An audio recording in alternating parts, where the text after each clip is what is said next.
Уште еднаш поздрав до сите вас, браќа и сестри, што ова сабота одлучивте да бидеме заедно.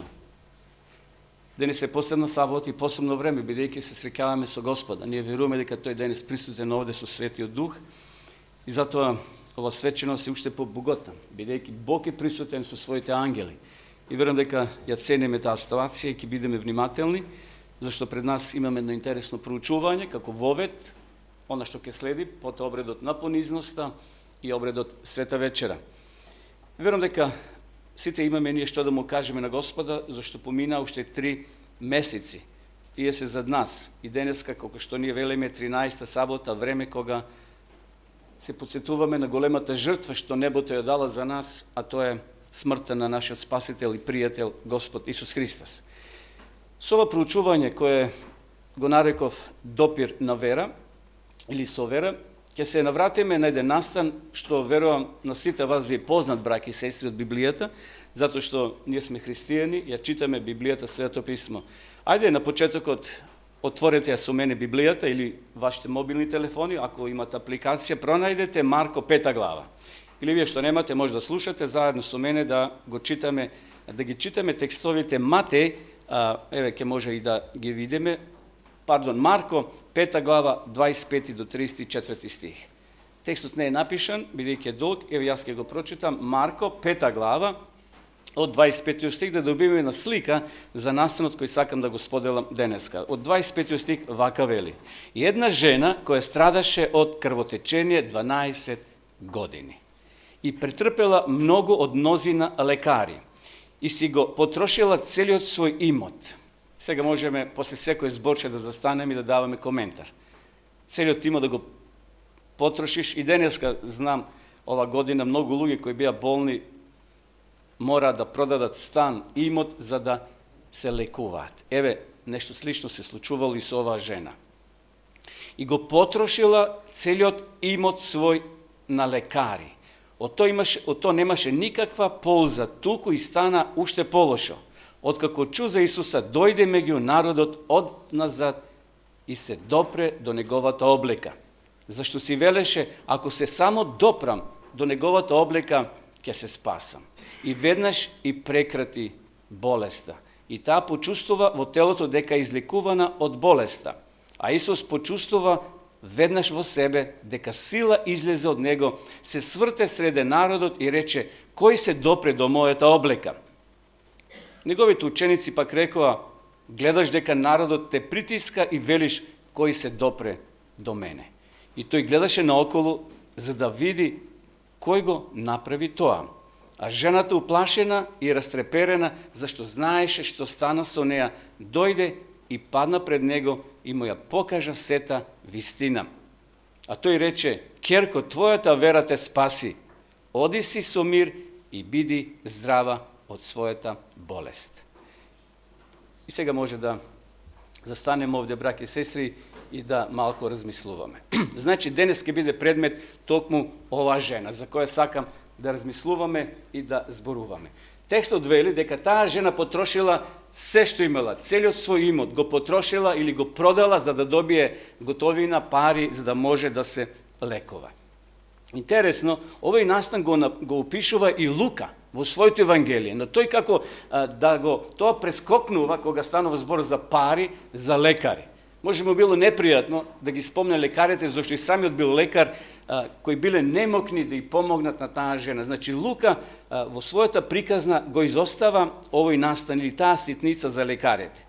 Но Марко отворено кажува дека таа жена се обидувала да се лекува.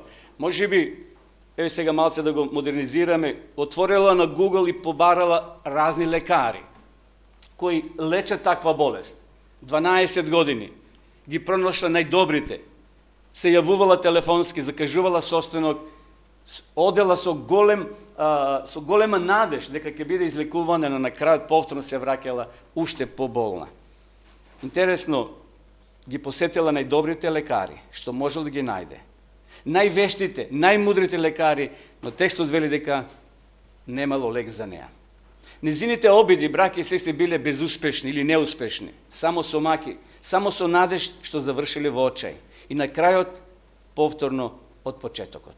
Еве, Ќе читам неколку цитати од книгата Копнежот на вековите, ако немате да се ја набавите. Една најдобра книга која го опишува Исусовиот живот и сите приказни, сите настани поврзани за Исуса. Еве го дел од овој цитат. Сите своји средства ги потрошила на лекување и лекови, за на крај само да биде прогласена за неизлечива. Каква констатација? Сите средства ги потрошила на лекување. Ова жена представува, браќи и сестри, многумина од нас. Може би ние копнеме за некое не физичко излекување, туку духовно заздравување. Може би очекуваме некое задоволство на нашата душа, светлина. Може би се обидуваме да излеземе ние од калта на својот очај. Покушаваме на секој начин, но колку мрдаме, колку се помрднуваме, знаете, она жива кал, колку покушаваш да излезеш надвор, повеќе пропаѓаш. Може би посакуваме да ги скршиме синџирите кои не држат. Може би посакуваме да ни бидат простени гревовите и да живееме во мир со Бога. Може би веруваме во она што Бог го вели, Библијата што го вели за смртта и воскресението на нашиот Спасител Исус Христос.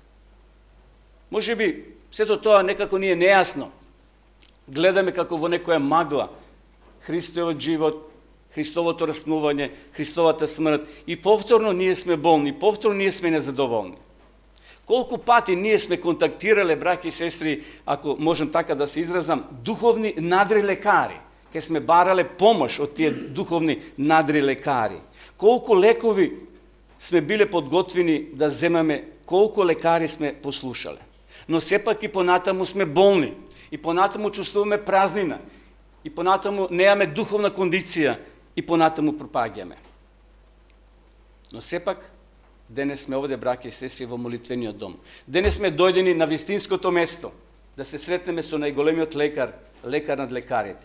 Јас немам лек, но го знам лекарот, кој може да даде вистинска диагноза за нашата болест. Интересно, овој лекар оди директно во твојата болест. Тој не заобиколува. Знаете, има лекари кои не смеат да ти ја кажат вистинската диагноза. Може би е многу страшна, може би ќе предизвика поголем стрес кај тебе и кај мене. Зато тие користат некој дипломатски речник, но Бог не греши во својата диагноза. Тој никош нема да ви земе пари, а да не ве излечи. Зато сме денеска овде, браќа и сестри, кај неголемиот лекар, кај Исуса. Затоа, ајде денеска да го предадеме нашиот случај на најголемиот лекар. Да му дадеме шанса на Исуса Христа и тој ќе не излечи. Браќа и сестри, нашето заздравување е во заздравувањето на оваа жена. Ние сега ќе видиме тие постапки, тие чекори, како и што направила оваа жена да дојде до излекување. Очигледно таа уште дома планирала, размислувала како да дојде само да се допре до влакната, до ресите, до делчињата на Исусовата облек. Замислете каква вера имала таа жена и ќе ја покаже на дело. Еве, текстот вели, била уверена дека само кога би можела да дојде до него, ќе биде излекувана. Каква е таа силна вера? Таа била уверена. Дали сме ни уверени дека денес сме овде на изворот, кај што може да црпиме лек од Христовиот извор? Ова заздравување на ова жена, браќи и сестри, е и твое и моje заздравување. Нејзиното заздравување следело после сите неуспеси, после сите погрешни чекори што ги направила. Тропнала на многу врати, секако со право барала лек за својата физичка болест. Меѓутоа, браќи и сестри, Исус Христос е тука секогаш поред нас да ни помогне во нашето излекување. Имаме прекрасен лекар, имаме прекрасен Исус. Тој е нашиот Спасител, Исус Христос. Еден пример. Еден човек вели вака, после обратувањето на татко ми, нашите шатори беа поставени во предградието на Кембридж. Овој човек бил ром, што ја раскажува приказна. Во тие денови татко ми не можеше да ја чита Библијата. Тој беше само еден груб ром, но беше обратен христијанин и го правеше она најдоброто за своите деца кои многу рано изгубија својата мајка. Тие биле, мислам, 4-5 дечиња. Живеле со татко им, бидејќи се селеле постојано, живееле во шатори и така како што спомнав, тие се нашле во еден миг во самото предградие на Кембридж. Но овој човек се обратил, станал христијанин, ги учил децата по вистинскиот пат. И така, jedan den, odnosno jedna noć, pred da legneme, veli ovaj čovjek, tatko ni ne sobra i ni reče, dragi moj deca, сега ке пееме песни пред да си легнеме. И тој започна да пее. Немавме појма дека луѓето низ долината, кај што ние живеевме во шаторите, песната ќе се разлее и молитвите ќе ги слушнат и околните луѓе. Кога слушнале тоа прекрасно пеење, многу луѓе дошле близу шаторот и таму зад громушките слушале пеење и молитва на стариот ром. Беше чудно да се чуе ром како се моли во неговиот шатор. Луѓето не го очекува тоа. Една жена, слушнавме подоцна, била вознемирена од низината совест и го рекла следново. Овој ром се моли.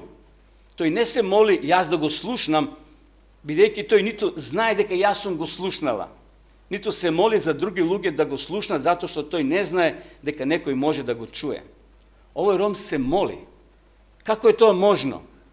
И таа вели, јас порасна во религиозно семејство. Мајка ми е христијанка. Доаѓам од христијански дом. Јас сум мајка, но никогаш не се молам за своите деца.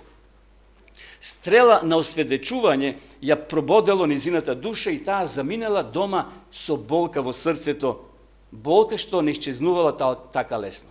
Таа не кажала никому што слушнала таа ноќ, какви песни и каква молитва од устата на овој обратен христијанин, сега овој ром. Така како да ги доживеал оние зборови на псалмистот Давид, кога рекол, сакав да молчам, но коските ми слабеа. Дењи и ноќе твојата рака ме притискаше, мојата сила се троши како во летна горештина. Ова жена тоа го проживеала и станала вознемирена, не можела да спие. Мажот тоа го приметил. И еден ден мажот и вели, Јованке, што се случува со тебе? Таа не одговорила ништо. Јованке, дали си болна? Повторно е прашал, но таа и понатаму молчала. Приметувам дека нешто се случува со тебе, те молам, кажи ми. А таа и понатаму молчала. И тој рекол, сега ќе отидам да побарам доктор, да го донесам да те прегледа. Веднаш што ми излегол мажот по доктор, таа го испратила својот син до нашиот стар шатор. Овој човек сега раскажува приказна. И таа жена дојде во нашиот шатор, каде што ние бевме, и го праша татко ми. Значи, синот од таа жена дошол кај стариот ром и го прашува, Господине, мајка ми ве слушнала како се молите пред неколку седмици и од тогаш таа не е среќна, таа е вознемирена. Таа сака да знае дали сакате да дојдете и да се молите за неа. А нашиот татко насмејан рекол, сигурно веднаш ќе дојдам. И тој замина во домот на оваа господја. Ја нашол сиромашната жена како бара помош и милост. Наскоро, откако тој ја осведочил и зборувал за Христа, за неговата љубов, за спасението, за Божиот план, и таа почнала да се радува во Христа. Таа го прифатила Исуса Христа и низиниот товар паднал. Низините солзи, браќа и сестри, станале како телескопи преку кое можел да го види Исуса Христа. Во меѓувреме, додека човекот бил со неа и разговарал, се вратил мажот и возејки, носејки го докторот. Докторот влегол во собата и ја прашал господјата како си. А оваа жена рекла, докторе, го најдов. А тој ја прашал, господјо, кого сте го вие пронашле? О, господине, рекла таа, мојата сиромашна душа беше гладна за Исуса и сега го најдов. Добро, рекол докторот, тогаш моето место не е овде, јас не ти требам, затоа што го имаш најдобриот лекар што го видел светот. Браќа и сестри, дали ние сме го нашле најдобриот лекар? Дали ние сме го побарале најдобриот доктор? Ова жена била вознемирена од молитвата на тој стар ром, од песните на тие деца и на самиот човек кој пееле во долината. Гледате, кога ние се молиме, кога ние пееме, не знаеме кој може да не слушне. Тоа може да биде нема проповед, но многу ефикасна за оние кои не слушат. Истина, Денес сме овде токму на вистинското место да се сретнеме со најдобриот лекар. Само Исус ја има, браќа и сестри, вистинската диагноза за тебе и за мене. Колку време ние посветуваме за Исуса? Колку време ние одвојуваме во текот на денот? 5 минути, 10 минути. Има еден цитат кој вели дека 1 час е доволно дневно да одвојуваме да размислуваме за Исуса Христа. Јас пронедов сличен, еве што пишува. Ке добиете поголема сила со тоа што ќе поминувате 1 час секој ден длабоко размислувајќи и жалејќи за вашите неуспеси и за оно што ви го расипува срцето и молејќи се за Божјата љубов и помилување и за уверувањето за простените гревови, отколку што би добиле трошејќи многу часови денови во студирање на најспособните автори и запознавање со секој приговор за нашата вера и со најмокните докази во нејзина корист. Тоа е цитат од едно од сведоштвата. Колку треба да поминуваме ние време со Христа? Секако во мислите можеме постојано да бидеме поврзани. Но убаво е, овде вели, 1 час да одвојуваме, да прочитаме делови од Библијата. Може Копнежот на вековите како книга, кај што ќе се поврземе со изворот на животот, со лекарот над лекарите. Ќе добиете поголема сила со тоа што ќе поминувате 1 час, отколку овде вели, трошејќи многу часови денови во студирање на најспособните автори. Убаво да читаме и други автори, други книги. Меѓутоа, најдобра книга е Библијата, животот на Исуса Христа, од каде може да црпиме голема инспирација за нашиот живот.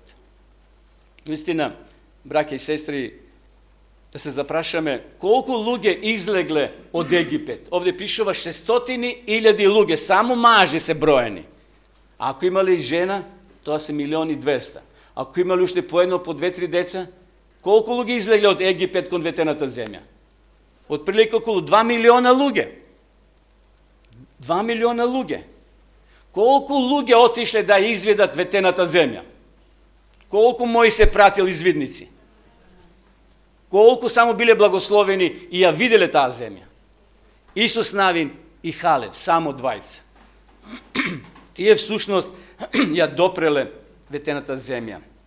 Другите само се туркале. Ове 600.000 луѓе не влегле во ветената земја. Тие се туркале, излегле од Египет, но не било доволно само излегувањето.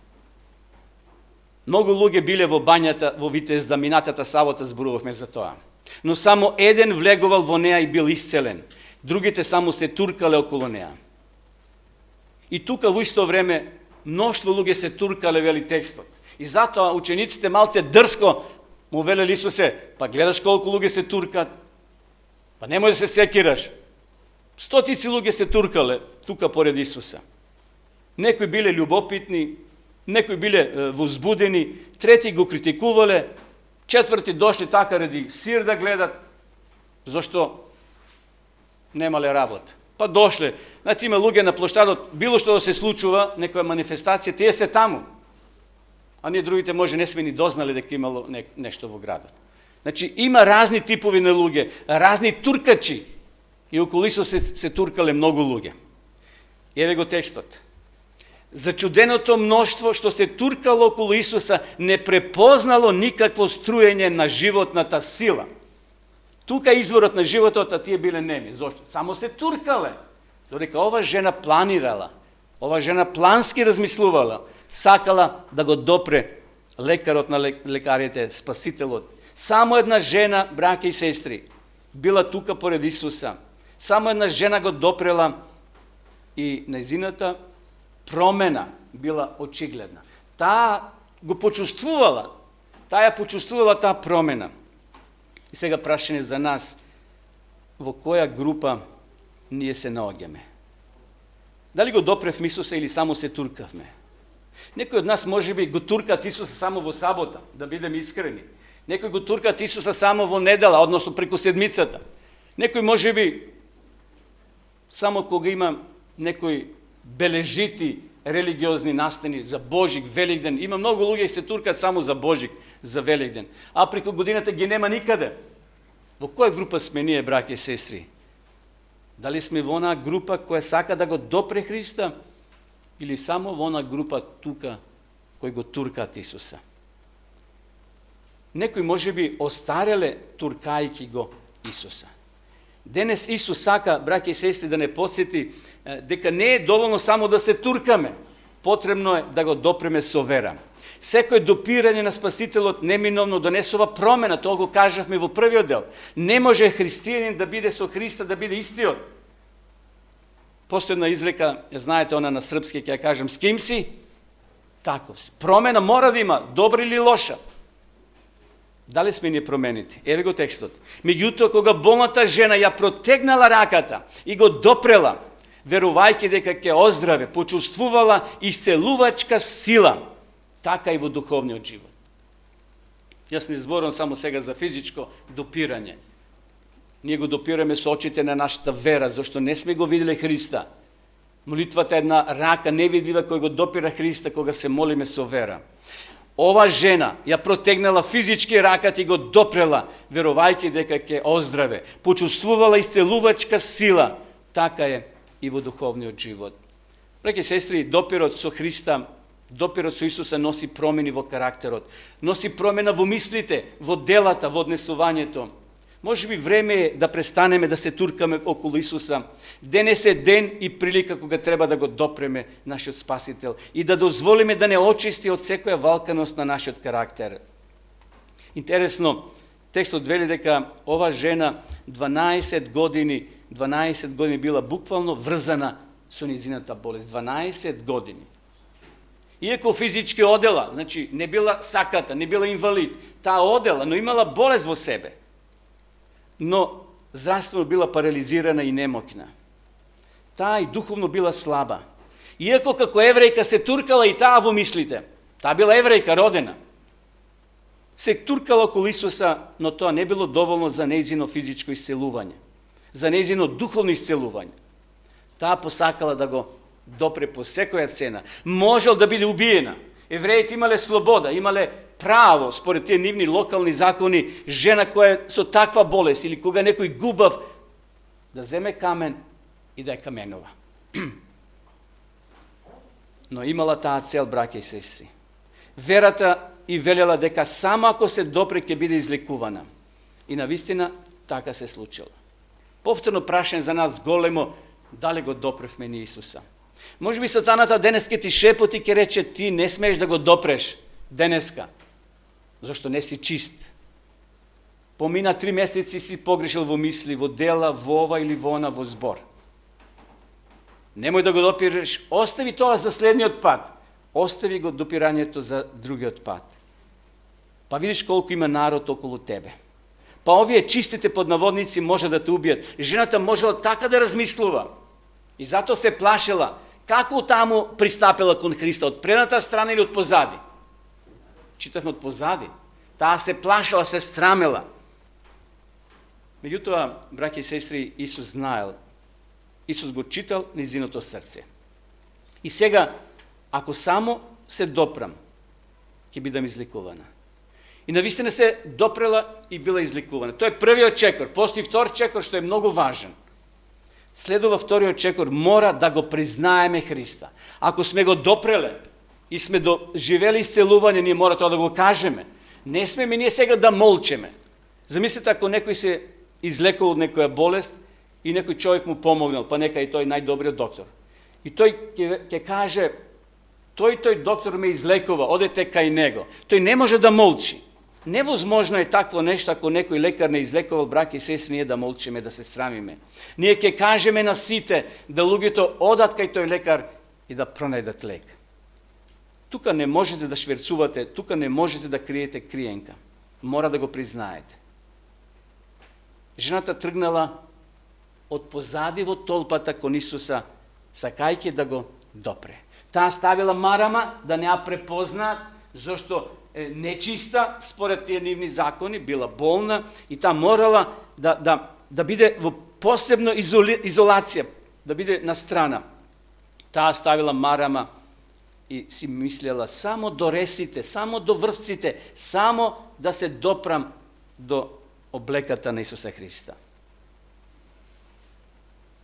Браќи и сестри, Исус, кога жената се допрела до неговите алишта, кажал, каде е таа што ме допре? Што мислите, Исус не знал каде е? Зошто прашува? Очигледно да ја испита верата на тие негови 12 министри, на учениците кои имале одговор на секој Христово прашање. И погледнал наоколу да ја види она што го сторила тоа.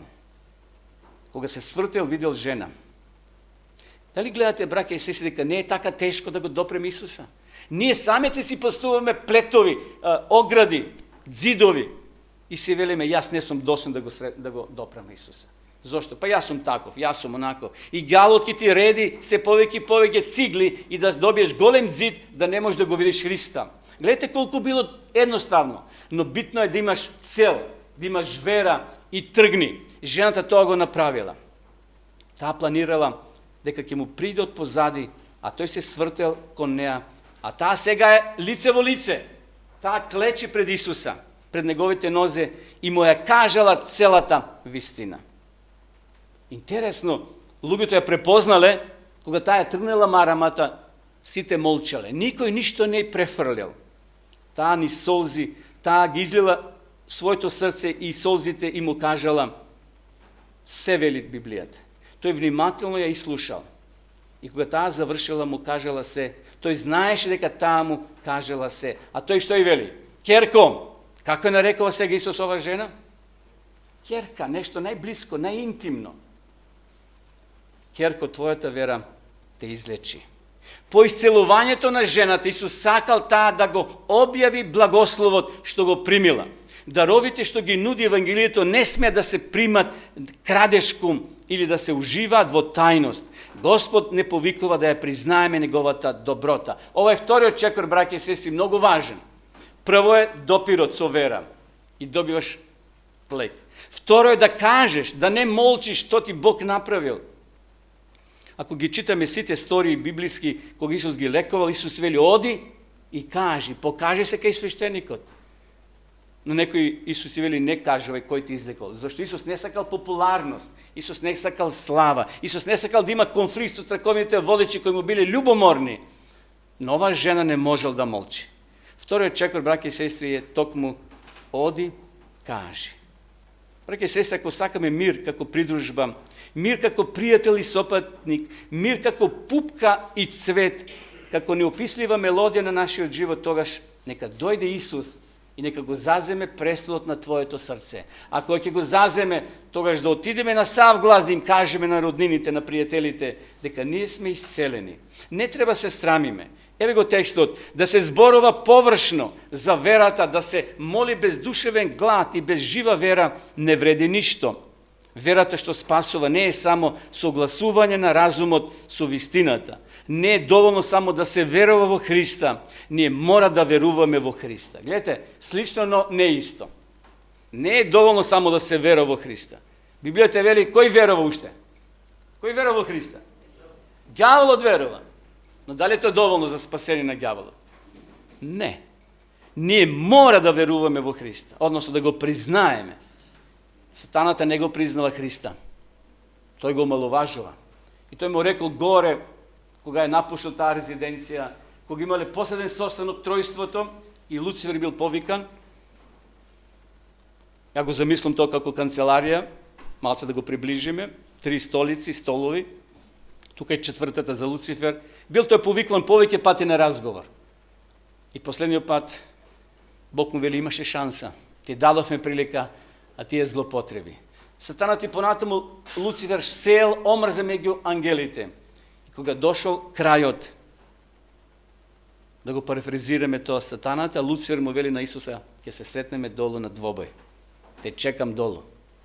Зашто тој го знаел планот. Во случај ако човекот сгреши, ќе дојде некој од тројството, тоа бил Исус, кој ќе го жртвува својот живот и ќе го даде.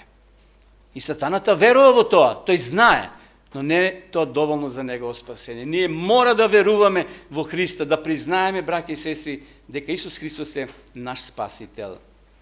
Но вие велите, или јас велам, што сега може да направам јас? Што можела да стори таа јадна жена, која била отфрлена, била презрена, немала заштита, може и маш немала. Очигледно дошла сама. Таа немаше да се излекува без напор и чврста вера. а и ние никогаш нема да се спасиме без напор и вера. Да, спасението е 100% Божие, но што е наше прифаќање, верување во таа жртва, во жртвата на Исуса Христа.